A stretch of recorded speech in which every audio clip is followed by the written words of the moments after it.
The second chapter of 2 Samuel opens with a nation in mourning, yet on the cusp of division. King Saul and his son Jonathan, valiant heroes of Israel, are dead. Their demise on the battlefield leaves a void in the leadership of Israel, a void soon filled with the echoes of discord.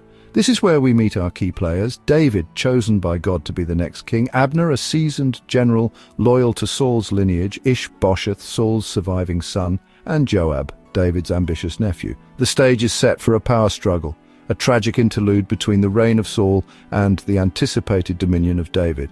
The narrative takes us to the ancient city of Hebron, nestled in the heartland of Judah. Here, the elders of Judah, recognizing God's anointing on David, crown him as their king. This act marks the beginning of David's reign, destined to usher in an era of unprecedented blessing and prosperity for God's chosen people.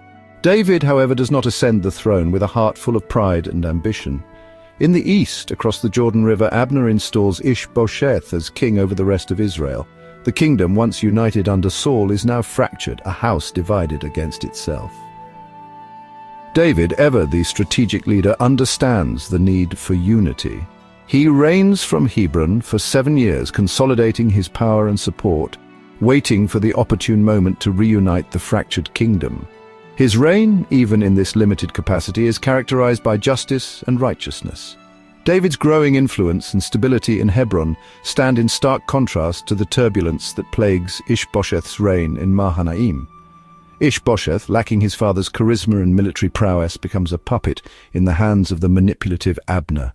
The seeds of discord sown by Abner begin to bear fruit, with internal strife and power struggles becoming commonplace.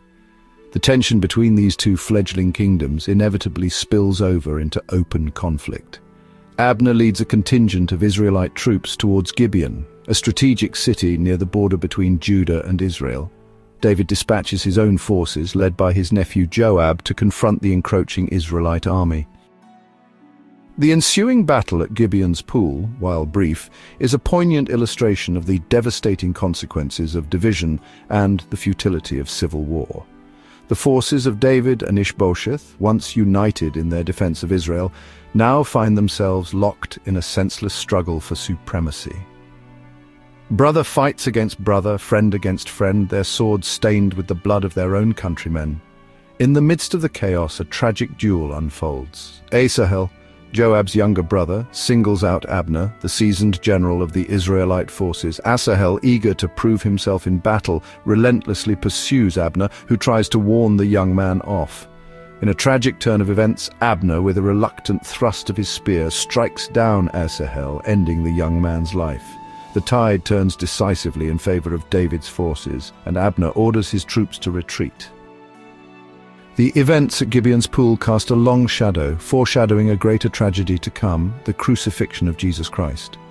The division within Israel mirrors the spiritual division that would plague humanity, separating us from God and from one another.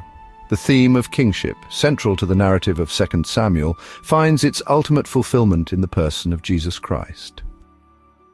The events of 2 Samuel chapter 2, while seemingly distant and disconnected from our lives today, carry profound significance for us as followers of Jesus Christ. They remind us that even in the midst of brokenness, division, and sin, God is at work, orchestrating his redemptive plan for humanity. Just as God raised up David to reunite a fractured kingdom, so too did he send his Son, Jesus Christ, to reconcile a broken world to himself. We are called to be instruments of his peace, agents of reconciliation, reflecting his love and grace to a world desperately in need of his healing touch. Are you ready for the next chapter? Just click here to go straight to it.